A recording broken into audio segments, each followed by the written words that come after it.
Pasar lama di kota ini bukan sembarang pasar. Konon, pasar ini sudah ada sejak ratusan tahun lalu. Dibangun di atas tanah bekas alun-alun kerajaan kecil yang sudah lama hilang dari peta. Tidak ada yang tahu pasti kapan tepatnya pasar ini mulai ramai. Tapi orang-orang tua di sini bilang, pasar ini dulunya hanya terdiri dari beberapa gubuk pedagang yang dibangun seadanya. Lama-kelamaan, jumlah kiosnya bertambah tapi bentuknya tetap sederhana. Hingga sekarang, bangunannya sudah tua, banyak kayu yang lapuk dimakan rayap, atap-atap seng yang berkarat, dan dinding papan yang warnanya pudar tak jelas. Bau lembab selalu memenuhi udara, bercampur dengan aroma rempah-rempah dari kios jamu, wangi kain baru dari toko kelontong, serta bau amis ikan dari bagian belakang pasar. Tapi yang paling menarik perhatianku bukanlah kios-kiosnya, melainkan bagian tengah pasar. Di sana ada lapangan kecil yang kosong, tak pernah digunakan untuk berjualan. Lapangan itu diapit oleh dua pohon beringin raksasa yang ukurannya luar biasa besar. Akar-akarnya menjuntai panjang seperti tali, sebagian menyentuh tanah dan melilit seperti ular. Daunnya lebat sekali, sampai-sampai sinar matahari nyaris tak bisa menembus ke bawah. Di sela-sela akarnya, tanah terlihat lebih gelap dari bagian lain, seolah lembab dan tak pernah kering. Orang-orang di pasar menyebutnya beringin kembar. Tidak ada satupun pedagang yang berani membuka lapak di sekitarnya. Katanya area itu keramat. Pertama kali aku melihatnya, ada rasa aneh yang langsung merambat di punggungku. Angin yang bertiup dari arah pohon itu terasa berbeda, dingin, menusuk kulit, dan membuat bulu kuduk berdiri meskipun saat itu siang terik. Suasananya begitu hening setiap kali aku melewati sana, padahal jaraknya tak jauh dari deretan kios yang ramai pembeli. Beberapa pedagang yang lewat biasanya menundukkan kepala atau mempercepat langkah. Mereka jarang sekali memandang ke arah beringin kembar terlalu lama, seakan takut menarik perhatian sesuatu yang ada di sana. Aku ingat sekali, di hari pertama aku menempati kios kainku, Bu Siti, tetangga kiosku yang menjual jamu, langsung menegurku ketika aku terlihat memperhatikan pohon itu. "Jangan dekat-dekat pohon itu kalau nggak mau sial," katanya sambil melirik sekilas ke arah lapangan. Bu Siti orangnya cerewet tapi baik hati, sering memberiku minuman jamu hangat saat pagi. Dulu ada yang nebang salah satu akarnya buat dibawa pulang. Besoknya, keluarganya sakit semua. Sampai sekarang nggak sembuh-sembuh. Aku hanya tertawa kecil mendengar ceritanya.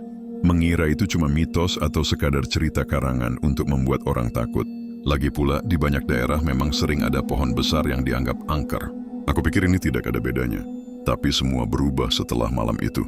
Hari itu hujan turun sejak sore. Awalnya hanya rintik-rintik, tapi lama-kelamaan menjadi deras sekali, sampai air mengalir di jalanan pasar seperti selokan kecil. Aku terpaksa menutup kios lebih lama karena sedang membereskan stok kain yang basah terkena cipratan air.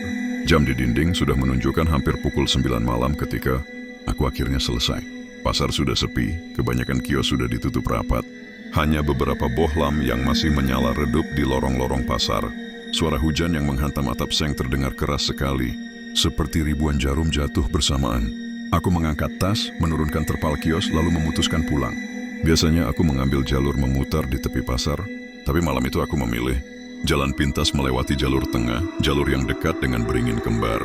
Alasannya sederhana, hujan terlalu deras, aku ingin cepat sampai ke tempat parkir motor. Ketika aku mulai memasuki lapangan kecil itu, suasananya langsung berbeda. Hujan masih turun, tapi anehnya di bawah naungan pohon beringin itu, hampir tidak ada air yang menetes mengenai tubuhku.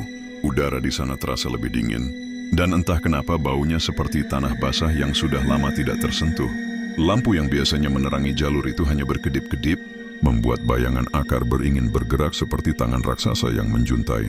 Aku mempercepat langkah, tapi tiba-tiba terdengar suara. Bukan suara hujan, bukan juga suara angin. Suara itu seperti tawa anak kecil. Tawa nyaring ringan seperti anak yang sedang bermain petak umpet. Aku menghentikan langkah.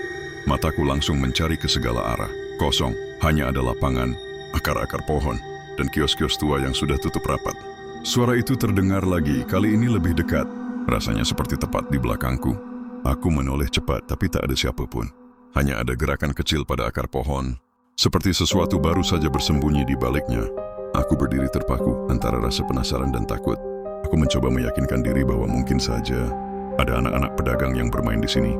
Tapi siapa yang mau bermain di tengah hujan lebat dan gelap seperti ini? Tawa itu terdengar lagi. Kali ini bercampur dengan suara langkah kecil yang berlari memutari pohon. Langkah itu terdengar ringan, basah, dan sangat cepat. Buluku merinding. Aku mencoba memanggil siapa di sana. Tapi suaraku seperti tertelan udara dingin di sekitar pohon itu. Tidak ada jawaban, hanya suara tawa yang semakin cepat, semakin nyaring, lalu berhenti mendadak. Keheningan yang menyusul justru lebih menakutkan. Hanya terdengar suara hujan di kejauhan, tapi di bawah pohon itu, semua terasa terlalu sunyi. Aku mulai melangkah lagi, berusaha keluar dari area itu secepat mungkin. Tapi baru beberapa langkah, aku merasa ada sesuatu yang mengikuti. Bukan hanya perasaan, aku benar-benar bisa mendengar suara langkah pelan di belakangku. Aku menoleh sekali lagi. Tetap kosong, tapi mataku menangkap sesuatu di antara akar, beringin yang tebal, seperti bayangan kecil. Tubuh mungil berdiri diam sambil menatap ke arahku. Bayangan itu tidak bergerak, tapi aku bisa merasakan tatapannya. Degup jantungku semakin cepat. Aku memutuskan untuk tidak peduli dan langsung berlari keluar dari lapangan. Itu tanpa menoleh lagi. Begitu sampai di jalur utama pasar, udara kembali normal.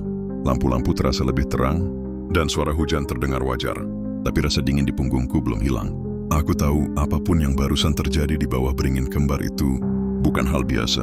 Sejak malam itu ada yang terasa berbeda setiap aku melewati jalur tengah pasar. Siang hari memang ramai, banyak orang berlalu lalang.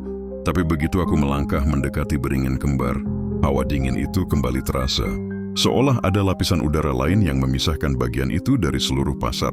Aku mulai memperhatikan bahwa para pedagang pun selalu menghindari jalan tersebut. Bahkan ketika jalur utama macet oleh pembeli, mereka lebih memilih memutar jauh daripada harus lewat dekat beringin itu. Rasa penasaranku malah semakin menjadi. Aku mulai bertanya-tanya, kenapa pohon itu dibiarkan tetap berdiri? Meskipun pasar sudah beberapa kali direnovasi, tidak pernah ada papan larangan atau tanda peringatan, tapi semua orang di pasar seolah sudah paham tak tertulis untuk tidak mendekatinya. Suatu siang, aku memberanikan diri untuk bertanya pada Pak Darto, petugas kebersihan pasar yang sudah bekerja di sana lebih dari 20 tahun. Saat aku menyinggung soal beringin kembar, dia langsung menghentikan pekerjaannya dan menatapku lama. Wajahnya serius, nada suaranya rendah. Kamu jangan terlalu dekat sama situ. Sudah banyak yang hilang. Kata hilang itu diucapkannya dengan tegas, membuatku sedikit kaget. Aku ingin bertanya lebih lanjut, tapi dia hanya menggeleng dan kembali menyapu lorong seolah menutup percakapan. Kata-kata itu justru membuatku makin ingin tahu. Malamnya, aku memutuskan untuk melihat pohon itu sekali lagi, tapi kali ini dengan sengaja. Bukan karena terpaksa lewat.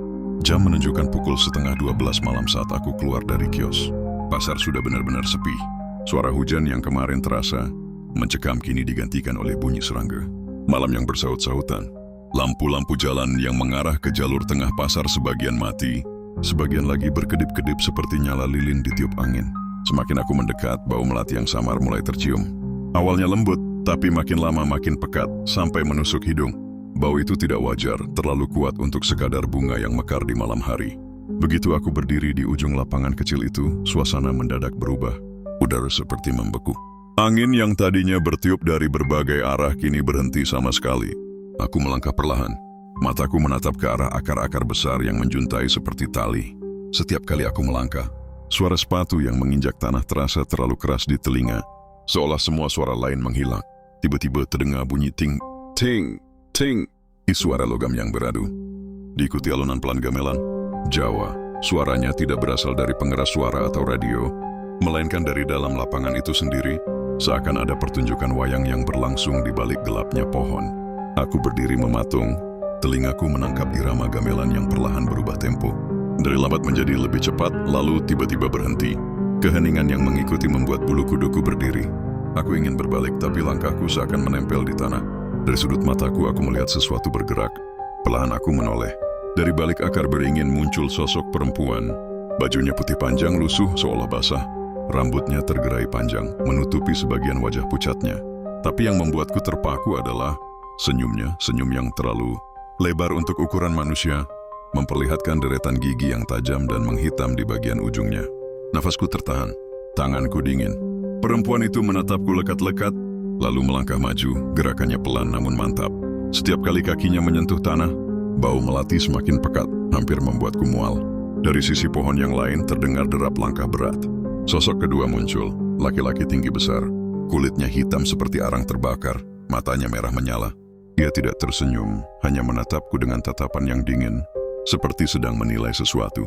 Tubuhnya begitu besar hingga bayangannya menutupi hampir seluruh cahaya lampu yang tersisa. Keduanya berdiri di bawah pohon, saling menoleh satu sama lain, lalu kembali menatapku. Aku tidak tahu kenapa tapi aku merasa mereka sedang berkomunikasi tanpa suara. Seolah sedang memutuskan apa yang akan mereka lakukan padaku. Dadaku terasa sesak. Jantungku berdegup kencang sampai aku bisa mendengarnya sendiri. Saat aku berpikir untuk berteriak, mereka berdua menghilang begitu saja. Bukan lari, bukan mundur, tapi benar-benar menghilang, seperti asap yang tertiup angin. Aku tidak ingat bagaimana caranya aku keluar dari lapangan itu. Yang aku tahu, aku sudah berada di lorong pasar yang lebih terang. Napasku terengah-engah, bajuku basah oleh keringat dingin. Saat aku menoleh sekali lagi ke arah lapangan, beringin kembar berdiri diam, seolah tidak terjadi apa-apa. Namun malam itu, saat aku mencoba tidur, aku tidak bisa melepaskan bayangan tatapan mereka berdua. Tatapan yang membuatku merasa mereka belum selesai denganku. Sejak malam itu, tubuhku rasanya tidak pernah benar-benar kembali seperti semula. Kadang panas, kadang dingin, tapi anehnya saat ke dokter, hasilnya selalu normal. Dokter cuma bilang aku mungkin kecapekan atau stres. Tapi aku tahu, rasa yang mengalir di tubuhku ini bukan cuma sekadar sakit biasa. Ada sesuatu yang menempel, mengikuti, dan entah bagaimana, menunggu. Setiap malam, mimpi itu selalu datang. Awalnya cuma gelap, sunyi, seperti berada di dalam ruangan kosong. Lalu perlahan, suara gamelan mulai terdengar dari kejauhan, pelan, tapi ritmenya konstan, seperti detak jantung. Suaranya membuat bulu kuduku berdiri. Saat pandanganku mulai jelas, aku sadar aku berada di pasar lama itu, tapi bukan dalam wujudnya yang sekarang. Bangunannya utuh, kayu-kayu masih kokoh, atapnya tak berkarat dan kios-kios berjejer rapi. Lampu-lampu minyak bergelantungan, memberikan cahaya kekuningan yang berbaur dengan kabut tipis yang menari-nari di udara. Namun pasar itu sepi. Tak ada satupun pembeli. Hanya aku yang berjalan di lorong tengah, menuju lapangan kecil di mana beringin kembar berdiri. Pohon itu terlihat jauh lebih besar daripada di dunia nyata. Akar-akarnya menjuntai dan berdenyut pelan, seperti makhluk hidup yang sedang bernapas. Daun-daunnya bergerak lembut meskipun tidak ada angin. Dan di bawah rindangannya mereka berdiri. Sosok perempuan berambut panjang yang pernah kulihat rambutnya. Kali ini tidak menutupi wajah sepenuhnya. Kulitnya pucat seperti lilin, matanya hitam pekat tanpa bola mata, dan bibirnya tersenyum tipis seolah-olah ia tahu aku akan datang. Di sebelahnya, sosok laki-laki berkulit gelap. Badannya tegap, memakai ikat kepala dan kain tradisional, menatapku tanpa ekspresi. Mereka tidak bergerak, tapi aku merasakan tatapan mereka menusuk jauh ke dalam pikiranku. "Akhirnya kau datang lagi." Suara perempuan itu terdengar, tapi bibirnya nyaris tidak bergerak. Suaranya seperti bergema di dalam kepalaku. "Kau sudah dipilih." Aku tidak mengerti. Dipilih untuk apa? Tubuhku seperti membeku. Kakiku tak bisa mundur. Laki-laki itu melangkah maju, langkahnya berat. Tanah di bawah kakinya seperti bergetar. "Kau akan menggantikan salah satu penjaga pohon ini," katanya pelan tapi jelas. "Sudah waktunya." Napas terasa berat. Aku mencoba memanggil nama Tuhan dalam hati, tapi suara gamelan makin keras, menutupi segalanya. Wangi melati tiba-tiba menguar begitu kuat, membuat kepalaku pusing. Aku merasa akan pingsan. Keesokan harinya, dengan wajah pucat dan badan lemas, aku menceritakan semua ini pada Bu Siti. Dia mendengarkan sambil menggenggam tanganku erat-erat. Matanya terlihat takut. "Nak, kamu jangan main-main. Ini bukan mimpi biasa. Itu tandanya kamu memang sudah dilihat sama mereka." Ia lalu berdiri, masuk ke kiosnya, dan kembali dengan sebotol air mineral yang tutupnya sudah dililit benang putih. "Air ini sudah saya doakan. Kalau mimpi itu datang lagi, siramkan air ini ke arah pohon. Jangan biarkan mereka menyentuhmu." Aku mengangguk meskipun hatiku ragu. Entah bagaimana caranya menyiram air dalam mimpi, tapi aku tidak punya pilihan lain. Malamnya, aku sengaja tidur lebih awal, berharap mimpi itu tidak datang. Tapi begitu mataku tertutup, aku sudah berada lagi di pasar itu. Kali ini gamelan terdengar lebih keras, seperti dimainkan tepat di sebelah telingaku. Udara terasa hangat dan wangi melati begitu pekat sampai menusuk hidung. Aku tahu mereka ada di sana bahkan sebelum aku melihatnya. Perempuan itu muncul dari balik akar, senyumnya lebih lebar. "Kau kembali," ucapnya lirih. Sosok laki-laki itu mengikuti dari belakang, matanya tak berkedip. Aku merasa tubuhku mulai bergerak sendiri, mendekati mereka tanpa bisa menahan. Tiba-tiba aku ingat botol air di genggaman. Anehnya, dalam mimpi itu air itu ikut terbawa. Tutupnya sudah terbuka, dan aku bisa mencium bau segar yang berbeda dari aroma melati. Saat perempuan itu hampir menyentuhku, aku mengguyurkan air itu ke akar pohon. Begitu air menyentuh akar, suara teriakan melengking pecah di udara. Bukan cuma satu suara, seperti ratusan orang berteriak bersamaan. Angin kencang tiba-tiba bertiup, membuat lampu-lampu minyak padam satu persatu. Sosok perempuan itu mundur sambil memegangi wajahnya. Sementara laki-laki itu menghilang begitu saja, seperti asap tersapu angin. Pohon beringin itu bergetar hebat, daunnya berguguran seperti hujan, dan tanah di bawah kakiku retak-retak, semuanya berubah gelap. Tak ada suara gamelan, tak ada aroma melati, hanya sunyi. Aku terbangun dengan napas terengah-engah, tubuh basah oleh keringat. Botol air di meja samping tempat tidurku kosong, seolah memang benar aku menuangkannya. Sejak malam itu, mimpi itu tidak pernah datang lagi. Meski begitu, setiap kali aku melewati pasar lama, aku masih merasakan sesuatu. Beringin kembar itu tetap berdiri di tengah lapangan. Rindangnya tak pernah berkurang. Akar-akarnya tetap menjuntai, sebagian menjalar di tanah seperti ular tidur. Kadang, saat aku menoleh, aku merasa daun-daunnya bergerak sedikit, seperti melambai, memanggil. Dan yang paling membuatku merinding, setiap kali aku berdiri terlalu dekat, aku masih bisa mencium samar aroma melati itu.